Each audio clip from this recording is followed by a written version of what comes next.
on Nat 1995 here in the video game fanfic plot with a new story for you all. I do hope you enjoy it, called Will of Fire and Hearts of Steel, and I give full credit to its author TheShatterpoint on fanfiction.net, and I'm going to give you a little insight of the story. Kakashi and Naruto wake up in a weird world. Their sudden arrival to the deserts of Nevada draws the attention of both Autobots and Decepticons. So I do hope you enjoy that little insight, and now on to the story. Chapter 2. For once, the base was quiet. The atmosphere, however, was tense. They all knew it shouldn't take Bumblebee too long to check out the situation and either request returning to base or for backup. So the rest of Team Prime was just waiting for a word from their comrade, filling the room with tension and anticipation. Ratchet stared at the green screens, waiting for the young scout to make contact with the base. He would activate the ground bridge immediately when needed. It should be any second now. Unless it really had been a trap. But Bumblebee was quite a competent soldier, Ratchet reasoned. He could stand his ground long enough to call for help. They just had to trust the scout and his skills. The rest of the team was standing in silence, waiting for the return of their fellow Autobot. The kids, yes, even Maiko, were quiet too. Raphael was sitting on the floor, nervously biting his lip, and Maiko and Jack were standing right beside him. The Autobots were scattered around the bridgeport, ready to take action if so needed. Then the contact came.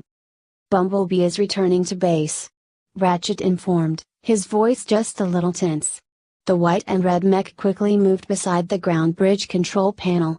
He hit the switch again, and the green portal appeared before them, lighting up the room. Raphael scrambled up and took a few steps forward. The green glow reflected from his glasses as the boy waited for his friend to return. Seconds drifted slowly by. Then the yellow car raced to the base, tires screeching as the vehicle quickly braked, coming to a halt right in front of them. "He's all right," Raph exclaimed, relief evident in his voice. Ratchet shut the ground bridge again, and the glow disappeared. Then the car's door opened, and Ratchet had to blink a few times to make sure what he was seeing was correct. Two humans had quickly slid out of the car.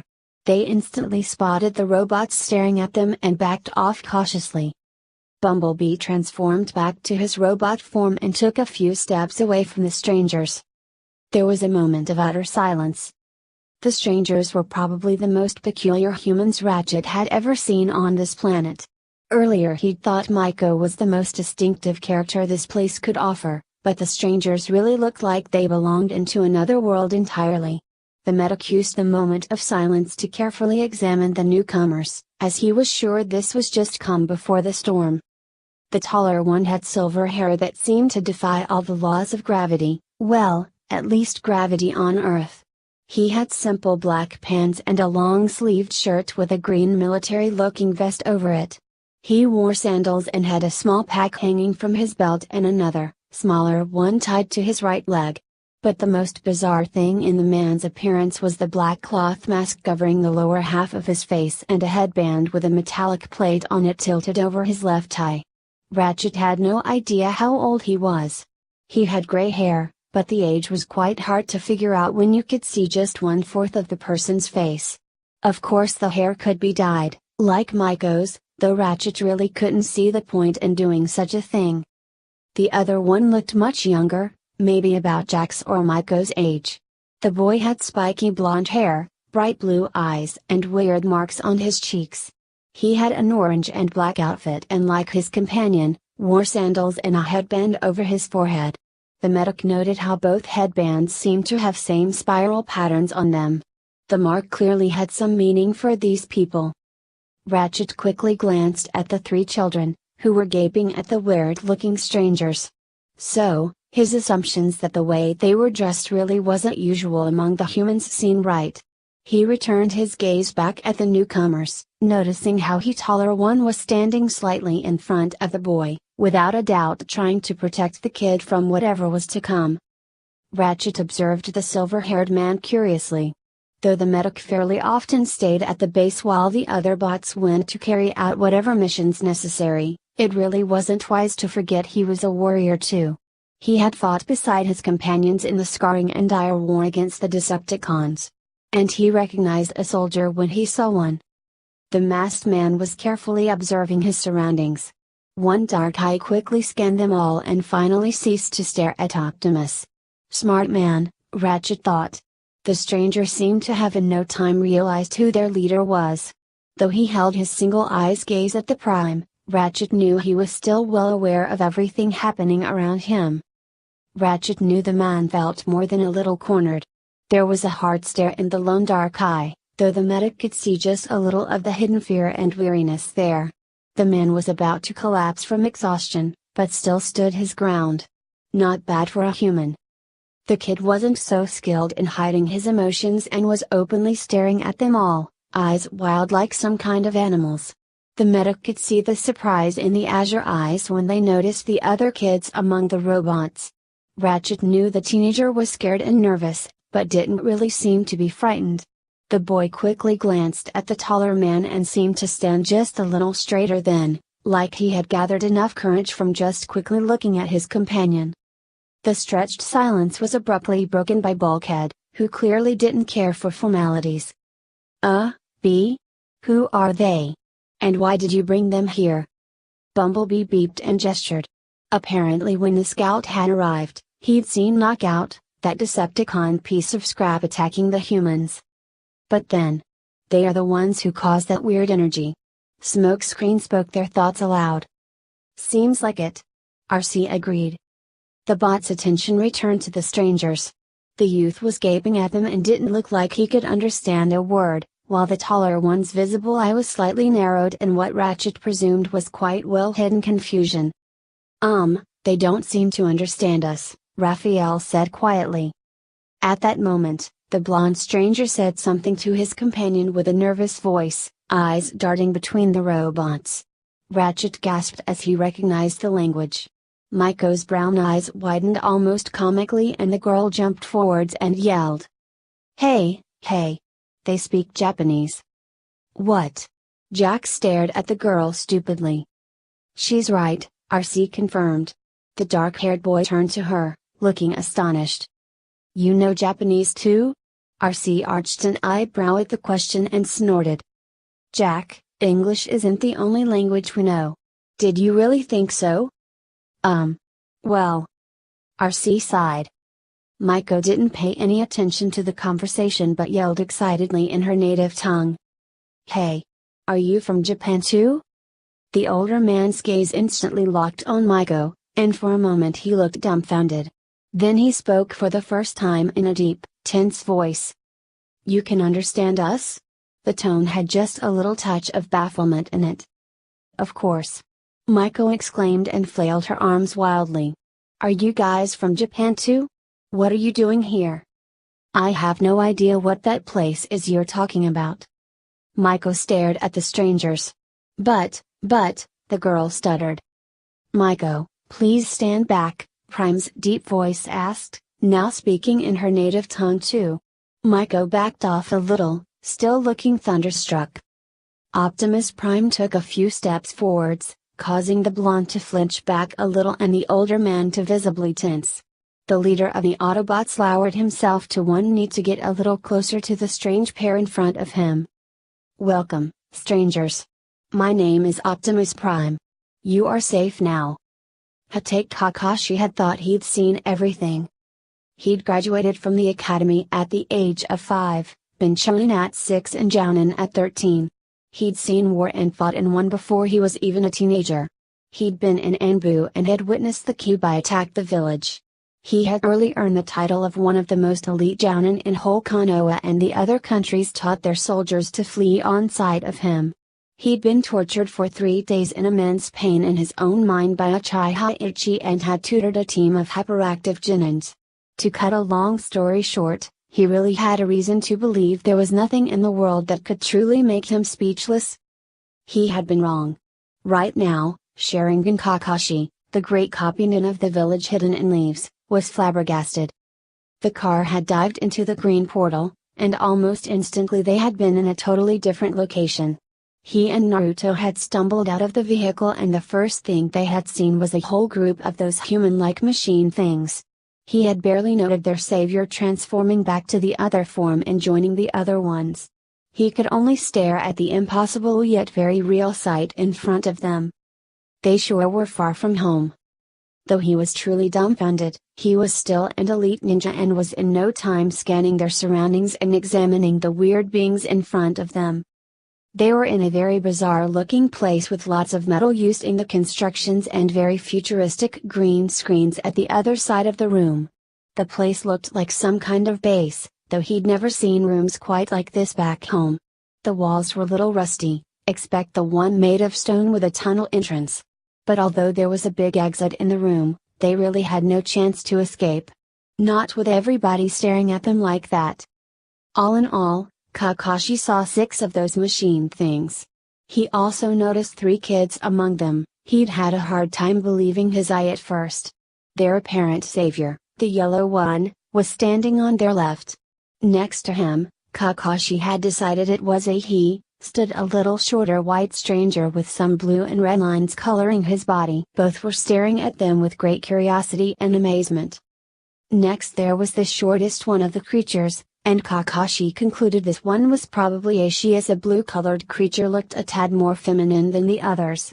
She was regarding him with slightly narrowed blue glowing eyes, arms crossed. This one appeared to be a little more suspicious, Kakashi made a mental note. Next to the blue-colored female, in front of the green screens was a white-red stranger eyeing them carefully. Between the two stood 3 children, openly gaping at the shinobi. 2 boys and 1 girl, who were all without a doubt civilians. Kakashi quickly moved on in his inspections. He could find more about the kids later. Next he glanced at the thing blocking the entrance, a huge green-colored creature, who was also watching them in awe. But the last stranger was the one that drew the Jounin's attention the most. This one was the tallest of the group and actually made the first 2 ones they'd encountered seem like shorties. He was colored with blue and red and the metallic surface was full of barely visible scratches and cuts, like the stranger had seen many hard battles and survived. There was a strong aura of leadership surrounding him, and the Hotake was immediately sure this one was the head of the group. While locking eyes with the leader, Kakashi couldn't help but feel as if he'd looked into the eyes of the Sandane. Though the idea was absurd, he still couldn't help feeling he was staring at the 3rd Hokage of Konoha, or at least someone very much like the old man. Suddenly the thick silence was broken when the green one said something in that same alien language the other ones had spoken to. A short conversation followed and the copyman followed the discussion carefully. Apparently their savior seemed really to communicate with just beeping sounds and gestures. He was also confused of how natural the teens were acting and taking part in the conversation, as if it was something they did every day. What are they talking about? Naruto asked him in a small voice, but was still heard by the others. The reactions were instant. The metallic creatures seemed to recognize the language, as did the dark-haired teenage girl with faded pink-colored bangs. A new discussion ensued, mainly between the older boy and the feminine-looking creature. Then the girl yelled loudly. "Hey! Are you from Japan too?" Naruto gasped softly beside him. The copyman blinked in amazement. "You can understand us?" "Of course." The girl was waving her arms excitedly and continued. "Are you guys from Japan too? What are you doing here?" She'd said that weird word again, Japan. He had absolutely no idea what that was and he told that to the girl. She looked like she couldn't believe her ears. But dash. "Maiko, please stand back." Kakashi tried his best not to flinch when the tallest of the strangers kneeled in front of them. He swallowed thickly and hoped he wasn't shaking too badly. He stared into the stranger's glowing blue eyes with strength he didn't really feel he had. "Welcome, strangers. My name is Optimus Prime. You are safe now." Kakashi remained silent, trying his best not to look intimidated. Behind him Naruto drew a shaky breath. "We are autonomic robotic organisms from the planet known as Cybertron. You can call us Autobots." "The what from where? And what the hell is an Autobot?" Apparently the situation wasn't frightening enough to completely silence the blonde boy behind him. Kakashi didn't know if he should have been exasperated or relieved. Optimus Primes, what a weird name, thought Kakashi, gaze shifted to Naruto. We are sentient robots, now living on this planet and protecting its people. Protecting from what? The Jounin thought.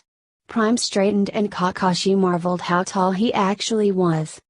This, Prime gestured at the others, is our team. Optimus Prime introduced the rest of the strangers and the teenagers. Kakashi could sense there had been way too much information in a very short time for Naruto, as his could almost feel the confusion radiating from the boy. The silver-haired man had, however, memorized every name and gathered as much information as he could during the introductions. You could never have too much information, and knowledge was something he and Naruto needed the most right now. Now we have introduced ourselves, Prime was saying. We understand this is a bizarre situation for you both, but it would be kind to let us know your names too. Kakashi shifted a bit. He felt Naruto's gaze at his back, silently asking what to do. The Hotake didn't want to tell his name, but he wasn't sure if there was any real reason they shouldn't do that. And these Autobots had told their names as well, and Kakashi couldn't sense any hostility in any of them, so. Kakashi, he said blankly. Hotake Kakashi. And I'm Uzumaki Naruto. The blonde shouted. Kakashi bowed a little. Nice to meet you. Thank you for helping us in our grave situation. Bumblebee, really, what was it with these funny names? Chirped happily. Kakashi interpreted that as a "you're welcome." Hotake Kakashi, I presume you didn't come to that desert on purpose. No, we didn't, the copy nin agreed shortly. He didn't want to share too much information, at least not yet. He'd have to carefully think about the situation they'd been thrown into before making any rash decisions. But the Autobots were naturally curious. So how did you get here?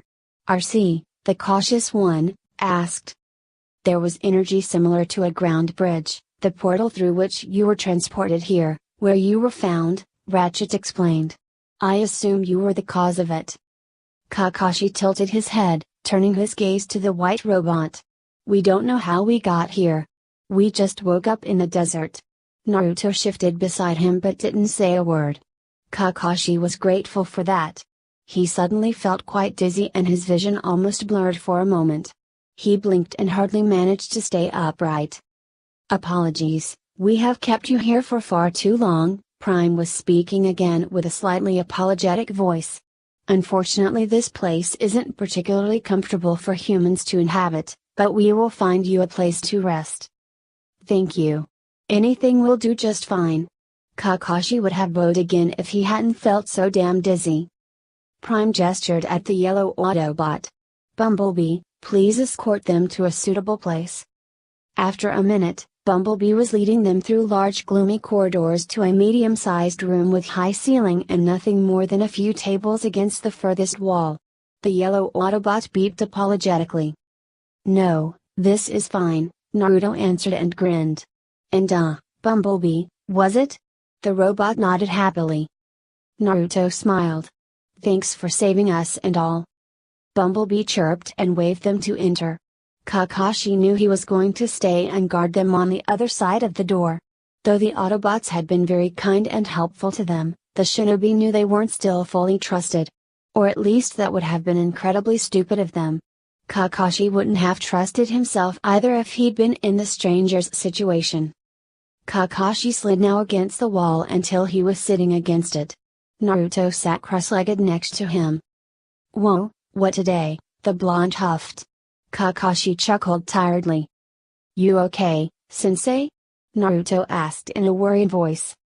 I'm fine, Naruto, just tired. The Jounin's eye curved happily. Naruto smiled and then frowned. So, what do you think? Are they okay? Kakashi pondered at the question for a while.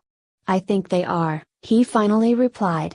I would be very surprised if that Prime fellow would have been lying to us. Yes, the leader sure was like Sandaime, Kakashi had no doubt of that. But you didn't tell them about that jutsu and light, the blonde pointed out quietly. Kakashi shook his head slightly and quickly regretted the movement. He waited for the room to stop spinning. No, I didn't. They seem to be trustworthy, but I wouldn't want them to know about our abilities just yet. We're off better if they underestimate us a little. Yeah. Naruto snorted. Though we can surely do any jutsus now, can we? Kakashi smiled under his mask. Naruto, we need to rest a bit. They probably want to talk to us again tomorrow. He glanced at the door inside. We'll just have to trust them for now. I doubt either of us is strong enough to take on the guard. Don't worry, Sensei, Naruto reassured. We'll be fine. I really hope so, Naruto. With that thought, Kakashi's dark eye drifted close and he fell asleep almost immediately. Ratset watched as Bumblebee led the newcomers to the corridors, quickly disappearing from the view. There was a short silence, finally broken by Jack. Well, that was interesting. That was so cool. Maiko yelled. Did you see their clothes? And that boy was like our age. Maiko, calm down. Jack tried to quiet his friend, unsuccessfully. And he had, like, these whiskers on his cheeks. And those weird headbands, and the other one had a mask. A mask. Maiko. And how can they not know about Japan? They were speaking Japanese, though with a weird dialect and all. Ooh, maybe they are aliens or... Maiko. What? Raph glanced at his watch and gasped. Wow, it's late. We better get going now or I'll be grounded for a month. Bulk, can you give us a ride home? Maiko yelled. Bulkhead didn't look too enthusiastic about the thought of leaving when the others were clearly going to discuss about the happenings of the evening, but the green mech still shrugged and agreed. Sure. Let's get you home, kids. The bot then transformed into the familiar green vehicle and opened the door helpfully. Cool. But you gotta fetch us first thing in the morning. Maiko demanded while climbing to the truck, Jack and Raphael right behind her. I wanna be here when they wake up. Well, RC began when the green truck had disappeared to the tunnel. What do you think? Could they be spies? I mean, Megatron has worked with humans before. Think about that Silas guy. They seem to be telling the truth, Optimus answered. I believe they had no intentions coming here. I doubt they even know where they are right now. And don't you think the Decepticons would send someone, less suspicious if they wanted to infiltrate the base? Smokescreen pointed out. Ratchet hid a smile. The kid could act mature when he wanted to. But RC wasn't going to give up just yet. But they are hiding something. She insisted. Smokescreen scoffed. Of course they are hiding something. They would be fools to tell us everything right away. And now, we will let them stay here, Optimus interrupted the brewing argument when RC opened her mouth in indignation. We will keep an eye on them and they won't be let near the relics or information about our location. However, we will inform them about the Decepticons. First thing they had to deal with here was being attacked by Megatron's henchmen. They have the right to know. Ratchet nodded. We could talk to the older one first, Hatake Kakashi if I remember correctly. Which he did, of course. After all, he was clearly a soldier. The rest of the team complied. RC narrowed her eyes but didn't object. I'm going to go with B and keep an eye on them, the blue bot muttered, leaving the room. Ratchet let out a little sigh, wondering what tomorrow would bring in its wake. There had been way too much drama for him in one evening already, but he doubted the next day would be any better. A loud crash echoed through the bridge of the Nemesis. All the Decepticon minions present fidgeted in their places nervously, hoping the rage currently focused on their red-colored officer wouldn't later be directed on them. Lord Megatron's fury was something none of them wanted to experience. Two lousy humans and you let them escape? The henchman cringed. Lord Megatron sure was angry. Again. But there was an Autobot too. Knockout scrambled up from the floor where his leader had just a moment ago hurled him. I was ambushed. You wouldn't have had to confront Prime's fools if you hadn't been wasting time in the first place. But they ruined my paint work. Knockout pointed at the scratch on his face. They had to pay. Another crash was heard and the red mech flew through the air again, landing with a loud thump beside the entrance, activating the motion sensor door. If you dare to fail another mission because of so ludicrous reasons ever again, you won't have anything left to be ruined. Knockout grunted affirmatively and fled the room with as much pride as he could. The minions shivered in fear. What wouldn't they give to be anywhere else right now? Why is it so hard for these fools to accomplish even the simplest of tasks? Megatron roared, slamming his fist to the nearest minion's face. The poor fellow flew through the air, slamming to the wall and didn't get up. The leader of the Decepticons turned towards the henchman still standing and bellowed. Get me Soundwave. Well, that's the ending of that chapter. I do hope you enjoy this video. If you like to see more, remember to hit that like button, subscribe to this channel and leave a comment down below. Until next time.